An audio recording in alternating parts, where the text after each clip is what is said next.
Hi everyone, welcome to our YouTube channel general studies for government jobs. তোমাদের যে WBP previous year math questions নিয়ে আমাদের class হচ্ছিল, আজকে তার 14 নম্বর ক্লাস, যেখানে আমরা 2005 থেকে 2020-তে পুলিশ রিলেটেড পরীক্ষাগুলোতে আসা অঙ্ক কোশ্চেন্স নিয়ে আলোচনা করছিলাম। তো এখানে আমরা গতকাল এর আগের ক্লাসে তোমরা WBSI অফ এক্সাইজ প্রিলিমিনারি 2018-এর 13টি অঙ্ক পেয়ে গেছো। তো আমরা ভেবেছিলাম 25টি ম্যাথ থাকে, কিন্তু সেখানে 20টি ম্যাথ থাকার জন্য বাকি 7টা অঙ্ক আজকে তোমরা এই ক্লাসে পেয়ে যাবে। এবং তারপরে আবার পরবর্তী ক্লাসে WBSI 2019 এবং এক্সাইজ কনস্টেবল 2013 বাকি যেগুলো রয়েছে দেখো লিস্ট এখানে, সেইগুলো প্রত্যেকটি তোমাদের এক পরীক্ষার আগে কমপ্লিট হয়ে যাবে। তো যারা যারা এখনই আগেকার ভিডিওগুলো দেখোনি, যেমন 2005, 6, 8, 13 এবং 18-র প্রত্যেকটি কমপ্লিট করানো হয়ে গেছে, এবং তার ভিডিও প্লে লিঙ্ক তোমাদের ডেসক্রিপশন বক্সে দেওয়া থাকবে ভিডিওর, সেখান থেকে গিয়ে তোমরা চেক আউট করে নেবে বা দেখে নিতে পারো যারা যারা এখনো দেখোনি। তো আজকে আমরা WBSI অফ এক্সাইজ প্রিলিমিনারি 2018-এর বাকি যে 7টি অঙ্ক রয়েছে সেই 7টি অঙ্ক নিয়ে আলোচনা করব। তো এই ভিডিও রিলেটেড যে কোনো রকম ইনফরমেশন এবং পিডিএফ এর জন্য তোমরা আমাদের টেলিগ্রাম চ্যানেল জবস কি একাডেমি, ফেসবুক পেজ জবস কি একাডেমি এবং general studies for government jobs নামে ফেসবুক গ্রুপে জয়েন হতে পারো। সেখানে আমাদের এই ভিডিও রিলেটেড যে কোনো ইনফরমেশন এবং পিডিএফ প্রোভাইড করে দেওয়া হয়। তো এখানে প্রথম কোশ্চেন রয়েছে, এক ব্যক্তি একটি দ্রব্য 10% ক্ষতিতে বিক্রয় করেন। যদি দ্রব্যটি তিনি আর 40 টাকা বেশি দামে বিক্রয় করতেন, তবে তার 10% লাভ হতো। দ্রব্যটির ক্রয় মূল্য কত? অর্থাৎ কি বলে দিয়েছে যে এক ব্যক্তি একটি দ্রব্য 10% ক্ষতিতে বিক্রি করেন। অর্থাৎ তুমি ধরে নাও যে দ্রব্যটির দাম ছিল 100 টাকা, ঠিক আছে, মানে 10% ক্ষতিতে তিনি বিক্রি করছেন, মানে তিনি বিক্রি করছেন 90 টাকা। তারপর কি বলছে, তিনি যদি 40 টাকা বেশি দামে বিক্রি করতেন তবে তার 10% লাভ হতো। 10% লাভ হতো মানে তার বিক্রি হতো 110 টাকায়। তাহলে তিনি করেছেন এই টাকায়, আর যদি 40 টাকা বেশিতে বিক্রি করতেন তাহলে হতো 10% লাভ। তার মানে 10% ক্ষতি থেকে 10% লাভ, এই দুটোর মধ্যে ডিফারেন্স হচ্ছে কত? 20%। তাই তো 90% থেকে 110%, 20%, সেই 20% ডিফারেন্সটা ক্রিয়েট করছে ক টাকা? সেটা ক্রিয়েট করছে 40 টাকা। তাহলে আমাকে শুধু বার করতে ফেলতে হবে যে আমার টাকাটা ধরেছিলাম কত টাকা? 100 টাকা। তাহলে 100% সমান কত? ইজিলি 100/20 × 40, তাহলে পেয়ে যাচ্ছি আমরা 200 টাকা। ঠিক আছে, এখানে 5 দিয়ে এটা কাটবে, 5 4 20, তাহলে 200 টাকা।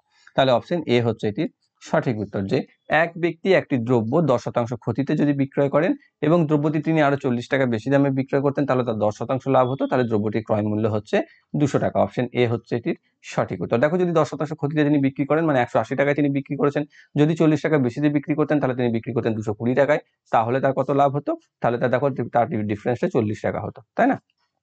তো এ হচ্ছে এটির সঠিক উত্তর। নেক্সট অঙ্ক দেখো কি রয়েছে, এক প্রকার পিতলে তামা ও দস্তা, দস্তাটা এখানে দেওয়া নেই, তামা ও দস্তার অনুপাত, এখানে দস্তা হবে, দস্তার অনুপাত 5:3। ওই প্রকার ড্যাশ কেজি পিতলে 24 কেজি হবে, যতদূর সম্ভব, এখানে ভুল হয়ে যাচ্ছে।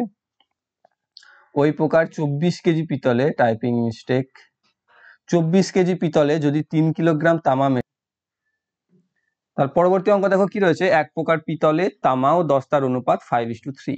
ওই প্রকার 24 কেজি পিতলে যদি 3 কেজি তামা মেশানো হয় তবে তামা ও দস্তার অনুপাত কত হবে?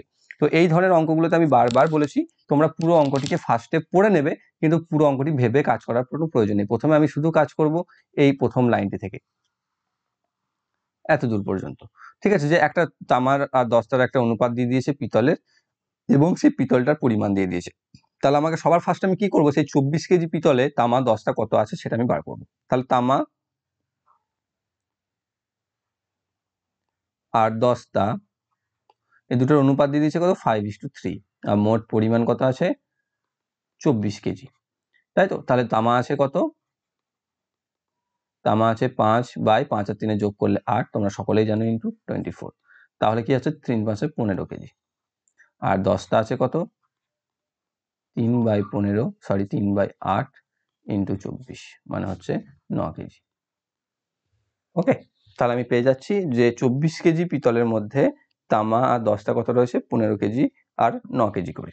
এবার আমাকে কি বলেছে, তবে ওই তামা দস্তার আরো আমি 3 কেজি মেশাচ্ছি। কি মেশাচ্ছি? তামা মেশাচ্ছি 24 কেজি পিতলে। দেখো এখানে দিয়ে দিয়েছে যদি আমি 3 কেজি তামা মেশাই, তাহলে তামা আমার কত ছিল? 15 কেজি ছিল, আমি আরো 3 কেজি মিশিয়ে দিলাম। দস্তা তো আমার মিশছে না, দস্তা তো আমার একই থাকছে, তাহলে তামাটা কত হয়ে গেল? টোটাল হয়ে গেল 18 কেজি। আর 10টা কত থাকলো 9 কেজি, তখন তামা 10টার অনুপাত কত হবে? তার মানে 18:9 মানে হচ্ছে 2:1। তাহলে তখন অনুপাত হবে কত? 2:1। অপশন ডি হচ্ছে এটির সঠিক উত্তর। নেক্সট অঙ্ক, পিতার বয়স পুত্রের বয়সের 3 গুণ। 8 বছর বাদে পিতার বয়স পুত্রের বয়সের 2.5 গুণ হয় বা 2.1 গুণ হয়। আরো 4 বছর বাদে তাদের বয়স পুত্রের বয়সের কত গুণ হবে? এটাও তোমাদের 2018 WBSI এক্সারসাইজের কোশ্চেন, যেখানে কি দেওয়া রয়েছে যে পিতার বয়স পুত্রের বয়সের 3 গুণ। তাহলে আমি ধরে নিই যদি পুত্রের বয়স হয় x, তাহলে পিতার বয়স 3x, তাই না? এবার 8 বছর বাদে পিতার বয়স পুত্রের বয়সের 2.5 গুণ হয়। তার মানে পিতার বয়স পুত্রের বয়স 2.5 বছর, 8 বছর পর কত হবে? x + 8, পিতার বয়সও হবে 3x + 8। তখন কি বলছে যে পুত্রের বয়সের 2.5 গুণ মানে 2.1 গুণ সমান হচ্ছে পিতার বয়স। তাহলে এটা হচ্ছে আমার সত্য। তাহলে এখান থেকে আমি কি পাবো? তাহলে x + 8 ইন্টু 5/2 সমান 3x + 8। এখান থেকে গুণ করলে আমি পেয়ে যাব 5x/2 প্লাস 40/2 সমান 3x + 8। এখানে দুটোকে যদি যোগ করে দাও, যোগ করলে পেয়ে যাব 5x + 40 ইকুয়াল টু, এইখানে 2 থাকবে, সেই দুইটার দিকে গুণ হয়ে যাবে, তাহলে 6x + 8×2 16। তাহলে এবার এখান থেকে আমরা কি পেয়ে যাচ্ছি দেখো, তাহলে যে 5x, এই 6x এইদিকে চলে আসবে, -6x ইকুয়াল টু +16 - 40 মানে হচ্ছে -24, তাই না? তাহলে এখান থেকে পেয়েছি -x ইকুয়াল টু -24, দুদিকে কেটে দাও minus minus, x equal to 24। তার মানে পুত্রের বয়স কি পেয়ে গেলাম আমি? 24 বছর। তাহলে পিতার বয়স কত হচ্ছে? 3 গুণ মানে হচ্ছে 72 ইয়ার্স। তাহলে এটা আমরা বর্তমান পেয়ে যাচ্ছি। 8 বছর বাদে তাদের 2.5 গুণ হচ্ছে বলেছে, মানে 8 বছর বাদে এর হচ্ছে কত? 32 আর এর হচ্ছে 80।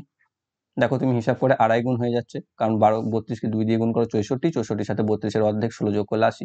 এখানে বলেছে আরো 8 বছর বাদে, তাহলে আরো 8 বছর পর পুত্রের বয়স কত হবে? 32-এর সাথে 8 যোগ মানে হচ্ছে 40 হয়ে যাবে, আর পিতার বয়স হয়ে যাবে 80 + 8 মানে হচ্ছে 88 হয়ে যাবে। তখন কি হচ্ছে? তখন পুত্রের বয়সের কত গুণ হবে? কত গুণ অর্থাৎ 40-এর কত গুণ 88? তাহলে কি করবো আমরা? 88-কে 40 দিয়ে ভাগ করে দাও, সিম্পলি। তাহলে আমরা কি পাচ্ছি? 2.8-এর 40 বা 2.1-এর 5। তাহলে কি পাচ্ছি এখানে? অপশন এ, যে যদি পিতা ও পুত্রের বয়সের 3 গুণ হয়ে থাকে পিতার বয়স, এবং 8 বছর বাদে যদি পিতার বয়স পুত্রের বয়সের 2.5 গুণ হয়, এবং আরো 4 বছর বাদে তার বয়স পুত্রের বয়সের কত গুণ হবে? সেটার উত্তর হচ্ছে 2.1-এর 5 গুণ। অপশন এ হচ্ছে এটির সঠিক উত্তর। নেক্সট রয়েছে 45 কিমি ঘন্টা বেগে গতিশীল কোনো রেলগাড়িতে বসে থাকা এক ব্যক্তি দেখেন যে উল্টো দিকে ধাবিত কোনো মালগাড়ি তাকে 6 সেকেন্ডে সম্পূর্ণ অতিক্রম করে। যদি মালগাড়িটির দৈর্ঘ্য 125 মিটার হয় তবে তার বেগ নির্ণয় করুন। দেখো আমি বারবার বলেছি এখানে আপেক্ষিক গতিবেগের কাজ আছে। আপেক্ষিক গতিবেগ বলতে কি বোঝায়? যখন দুটি একসাথে যায় বা যখন দুটি একে অপরের উল্টো দিকে যায়। যখন একসাথে যায় দুটো ট্রেন তখন একে অপরের গতি নির্ণয় হয় আপেক্ষিক গতি হিসাবে একে অপরের সাথে বিয়োগ করে, কারণ দুটোই একই পথে যখন যায়। তো তুমি যাচ্ছ একটা ট্রেনে, তোমার পাশাপাশি আর একটা ট্রেন যাচ্ছে, তখন আপেক্ষিক গতি বেরোয় দুটো ট্রেনের সাথে, বা যার বেশি তার সাথে যার কম তারটা বিয়োগ করে। কিন্তু যখন বিপরীত দিকে যায়, একটা ট্রেন এদিকে যাচ্ছে একটা ট্রেন এদিকে যাচ্ছে, তখন আপেক্ষিক বেরোয় যোগ করে। অর্থাৎ এর যা গতিবেগ, এ যদি 30 কিমি প্রতি ঘন্টায় যায়, এ যদি 40 কিমি প্রতি ঘন্টায় যায়, তুমি যদি একটা ট্রেনে বসে থাকো তাহলে মনে হবে তোমার যে তোমার পাশের ট্রেনটি 70 কিলোমিটার প্রতি ঘন্টায় যাচ্ছে, কারণ তুমি উল্টো দিকে যাচ্ছ, তার উল্টো দিকে ও যাচ্ছে, সেজন্য স্পিডটা আমাদের বেশি মনে হয়। তো সেটাকে আমরা আপেক্ষিক গতি বলি। তো এখানে প্রথমেই আমাদের কি করতে হবে? 45 কিলোমিটার ঘন্টাকে আমাদেরকে ফার্স্টে মিটারে বার করে নিতে হবে, মিটার প্রতি সেকেন্ড, কারণ এখানে 6 সেকেন্ডের হিসাব দেওয়া আছে। মালগাড়িটি তাকে 6 সেকেন্ডে সম্পূর্ণ অতিক্রম করছে, মানে ব্যক্তিকে অতিক্রম করতে গেলে কি হয়? ট্রেনের নিজের দৈর্ঘ্যটা অতিক্রম করতে হয়। নিজের দৈর্ঘ্য অতিক্রম কত দেওয়া আছে? 125 মিটার, তাই না? কিন্তু সেই সময় তো যে ব্যক্তিটা বসে রয়েছে সে তো আর স্থির নয়, সে উল্টো দিকে যাচ্ছে। কতটা যাচ্ছে? সে যাচ্ছে 45 কিলোমিটার ঘন্টা বেগে, যে ট্রেনটিতে রয়েছে, মানে 45 কিলোমিটার ঘন্টা বেগে 6 সেকেন্ডে কত যাচ্ছে সেটা সে অতিক্রম করছে উল্টো দিকে, তাই না? তো আমাকে সেটা ফার্স্টে বার করতে হবে যে 45 কিলোমিটার ঘন্টাকে মিটার প্রতি সেকেন্ড করে নাও। ফার্স্টে 5/18 দিয়ে গুণ করে দাও। এখান থেকে আমরা পেয়ে যাচ্ছি 3 দিয়ে 9, 5 9 দিয়ে কাটবে 2, আর এখানে 5 মানে হচ্ছে 25 মিটার প্রতি 2 সেকেন্ডে। তাহলে প্রতি 2 সেকেন্ডে যদি 25 মিটার যায়, তাহলে 6 সেকেন্ডে, প্রথম এই ট্রেনটি আর কি 45 কিলোমিটার ঘন্টা বেগে যে ট্রেনটিতে ব্যক্তি বসে আছে, সে 6 সেকেন্ডে কত যাচ্ছে? তাহলে 6 সেকেন্ডে যাবে কত? 2 সেকেন্ডে যদি যায় তাহলে 6/2 × 25 সমান 75 মিটার। তাহলে ব্যক্তিটা কিন্তু 75 মিটার অলরেডি চলে যাচ্ছে। এবার যেহেতু উল্টো দিকে যাচ্ছে, মালগাড়িটি 125 মিটার লম্বা, 6 সেকেন্ডে সেটি সে অতিক্রম করছে, মানে আলটিমেটলি তাকে অতিক্রম কতটা করতে হচ্ছে, তার যে দৈর্ঘ্য 125, যেহেতু এ 75 মিটার এগিয়ে চলে যাচ্ছে মানে 75 মিটার বাদ দিয়ে দিতে হবে। বাদ দিয়ে দিলে কত পাচ্ছ, 125 থেকে যদি আমি 75 বাদ দিই তাহলে 50 মিটার। তাহলে মালগাড়িটি যাচ্ছে 1 সেকেন্ডে 50 মিটার, সরি 6 সেকেন্ডে 50 মিটার, কারণ 6 সেকেন্ডে তো তার অতিক্রম করতে সময় লাগছে। তাহলে মালগাড়িটি আমাকে এখানে গতিবেগ চেয়েছে, মালগাড়ির গতিবেগ বার করতে বলেছে, তাহলে সে 6 সেকেন্ডে যাচ্ছে 50 মিটার, তাহলে 1 সেকেন্ডে যাচ্ছে 50 মিটার বাই 6, তাই না? যদি এটা তাহলে 1 সেকেন্ডে যাচ্ছে ইন্টু আমরা ঘন্টা বা কিলোমিটার প্রতি ঘন্টা করবো, মানে হচ্ছে 18/5 দিয়ে কেটে দাও, 5 দিয়ে এটা 10 আর এটা 6 দিয়ে 3, মানে হচ্ছে 30 কিমি প্রতি ঘন্টা। তাহলে মালগাড়িটির গতিবেগ কত, 30 কিলোমিটার প্রতি ঘন্টা। অপশন বি হচ্ছে এটির সঠিক উত্তর। নেক্সট অঙ্ক, এ 3,500 টাকা নিয়ে একটি ব্যবসা শুরু করে, 5 মাস বাদে বি তাতে যোগ দেয়, 1 বছর বাদে লাভের টাকা 2:3 অনুপাতে ভাগ হলে বি ব্যবসাতে কত টাকা বিনিয়োগ করেছিল। অর্থাৎ এ 1 বছরের জন্য 3,500 টাকা ব্যয় করে এবং 5 মাস পরে বি তাতে যোগ দেয় কিছু একটা টাকা নিয়ে, এবং লাভের টাকা যারা 2:3 অনুপাতে ভাগ হয়। তো আমরা কি জানি যে নর্মালি লাভের টাকা সবসময় লভ্যাংশের বা তাদের মূলধনের অনুপাতে ভাগ হয়। তাহলে মূলধনের অনুপাতে মানে নিশ্চয়ই তাহলে এ বি অনেক বেশি টাকা দিয়েছিল, এবং 2:3 অনুপাতে ভাগ হলো মানে 2:3টা হচ্ছে তাদের লভ্যাংশের বা মূলধনের অনুপাত। তাহলে বি তাতে কত টাকা বিনিয়োগ করেছিল। এবার যখন এই মাস পরে থাকবে, দেখো এর যে 3,500 টাকা ছিল সেটা কতদিন খেটেছিল, পুরো বছর মানে 12 মাসই খেটেছিল। আর বি যে টাকাটা দিয়েছিল 5 মাস পরে দিয়েছিল, মানে বি জানি না আমি কত দিয়েছিল, এক্স দিয়েছিল, তাহলে 5 মাস পরে মানে তার টাকাটা খেটেছিল কত, 12 - 5 মানে 7 মাস খেটেছিল। মানে এর যা ভ্যালু সেটা হচ্ছে কত, 35কে তুমি 12 দিয়ে গুণ করে দাও, মানে হচ্ছে 420,000 মানে 42,000, আর এ করেছিল 7x। তাহলে এই দুটোর যে রেশিও, অর্থাৎ এর যে মূলধন আর এর যে মূলধন পেলাম, সেই দুটো রেশিও হচ্ছে কত, 2:3। এটা হচ্ছে আমার সমান, অর্থাৎ তুমি এখানে 7 দিয়ে এটাকে কেটে দিতে পারো, 6 মানে হচ্ছে 6,000 x = 2:3। তাহলে x = কত পাবে, x = হচ্ছে 6,000 3/2, মানে হচ্ছে 18,000/2 সমান হচ্ছে 9,000। ওকে, তাহলে এ বি কত টাকা দিয়েছিল 5 মাস পর, 9,000 টাকা দিয়েছিল। তাই তাদের লভ্যাংশ যেটা হয়েছিল বা লভ্যাংশের অনুপাত তারা পেয়েছিল 2:3 অনুপাত। ক্লিয়ার? তাহলে এ 3,500 টাকা থেকে ব্যবসা শুরু করে, 5 মাস বাদে বি তাতে যোগ দেয় এবং 1 বছর বাদে তাদের লাভের টাকা যদি 2:3 অনুপাতে ভাগ হয়, তাহলে বি তার সেই ব্যবসাতে বিনিয়োগ করেছিল 9,000 টাকা। নেক্সট অঙ্ক, একটি ট্রেন একটি গাড়ির তুলনায় 50% দ্রুত চলতে পারে। উভয় একই সময়ে থেকে যাত্রা শুরু করে 75 কিমি দূরের স্থানে একই সময়ে পৌঁছায়। যাত্রাপথে ট্রেনটি স্টেশনে দাঁড়ানোর জন্য 12.5 মিনিট নষ্ট হয়, বা 12.5 হবে এটা, ঠিক আছে, মানে 12 মিনিট 30 সেকেন্ড, 12.5 মিনিট নষ্ট হয়। গাড়িটির গতিবেগ কত। এবার ধরে নাও প্রথমে এটা বাদ দাও, মানে একটা ট্রেন গাড়ির তুলনায় 50% দ্রুত চলতে পারে, মানে গাড়িটি যখন 100 কিলোমিটার যাবে তখন ট্রেনটি যাবে 150 কিলোমিটার।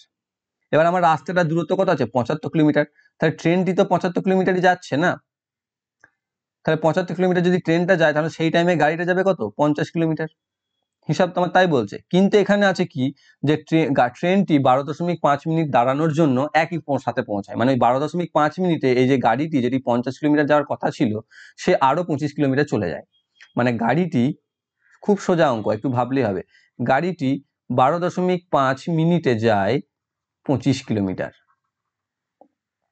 ঠিক আছে, তাহলে তার ঘন্টা প্রতি কিলোমিটার কত হবে সেটা আমাকে, বা ঘন্টা প্রতি তার বেগ কত সেটা আমাকে বার করতে হবে। তার 12.25 মিনিটে যদি সে 25 কিলোমিটার যায় তাহলে 1 মিনিটে কত যাবে, খুব হিসাব, দেখো কাটাকাটি চলে যাবে যেহেতু, সেই জন্য আমি বার করবো এটা, 25/12.5 মানে হচ্ছে 2 কিলোমিটার।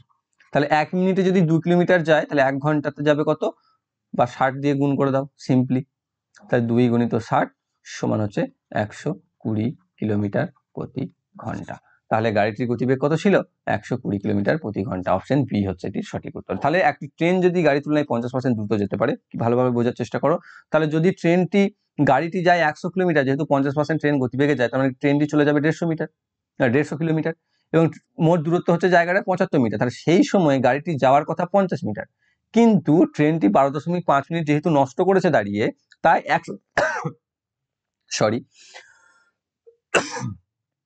একসাথেই পৌঁছেছে অর্থাৎ সে ওই 12.5 মিনিটে 25 কিলোমিটার কভার করে ফেলেছে। মানে 12.5 মিনিটে যদি সে 25 কিলোমিটার যায় তাহলে তার বেগ কত, সেটাই আমি সিম্পলি এখানে বার করছি, যেখান থেকে আমরা পেয়ে গেলাম 120 কিলোমিটার প্রতি ঘন্টা। অপশন বি হচ্ছে এটির সঠিক উত্তর। তো এই সেটি তোমাদের শেষ কোশ্চেন, যে 3টি পাম্প দিনে 8 ঘন্টা কাজ করে একটি ট্যাঙ্ক 2 দিনে খালি করে। দিনে কত ঘন্টা কাজ করলে 4টি পাম্প ওই ট্যাঙ্কটিকে 1 দিনে খালি করতে পারবে? এখানে 1 দিনে হবে, মিস্টেক চলে গেছে, ঠিক আছে, এটা 1 দাঁড়ি নয়, এটা 1 হবে। ঠিক আছে, যে 3টি পাম্প দিনে 8 ঘন্টা কাজ করে একটি ট্যাঙ্ক 2 দিনে খালি করে। দিনে কত ঘন্টা কাজ করলে 4টি পাম্প ট্যাঙ্কটিকে 1 দিনে খালি করবে? এটাতে সেই একই রকম অঙ্ক, man into M1 into W1 divided by M2 into W2। সেরকম মানে প্রথম ক্ষেত্রে কি আছে, 3টি পাম্প কত ঘন্টা করে কাজ করেছে, 8 ঘন্টা, কত দিনে শেষ করেছে, 2, ইকুয়াল টু প্রথমে কতগুলো পাম্প বার করতে বলেছে আমার, তাই না? কতগুলো পাম্প বার করতে বলেছে, মানে হচ্ছে জানি না আমি, সেটাই বার করতে বলেছে। কি কাজ করতে দিয়েছে না, কত ঘন্টা কাজ করলে তো জানি না, আমি ধরে নাও এটা x ঘন্টা। কয়টি পাম্প করেছে, 4টি পাম্প। কত দিনে খালি করবে, 1 দিনে। মানে এটা হচ্ছে সমান, কারণ কাজটা তো একই ছিল, খালি করা। তাহলে এর কথা আছে 24 2 48 ইকুয়াল টু 4x। তাহলে x ইকুয়াল টু কত, 12 ঘন্টা। এক্সটা তো আমি সময় ধরেছিলাম, তাহলে হচ্ছে 12 ঘন্টা। তাহলে অপশন সি হচ্ছে এটি সঠিক উত্তর, যে 3টি পাম্প দিনে 8 ঘন্টা কাজ করে একটি ট্যাঙ্ক যদি 2 দিনে খালি করতে পারে, তাহলে 12 ঘন্টা কাজ করলে ডেইলি 4টি পাম্প ওই ট্যাঙ্কটিকে 1 দিনেই খালি করে ফেলবে। অপশন সি হচ্ছে এটির সঠিক উত্তর। তো এটার সাথে তোমাদের WBSI এক্সারসাইজের যে কোশ্চেন্স রয়েছে 2018 সেট, সেটা কমপ্লিট। আমি প্রথমে দেখিনি, 25টি আমরা ধরেছিলাম, সেই জন্য এই সেটে কম হয়ে গেল, আগে সেটা আমি 13টা করে দিয়েছিলাম।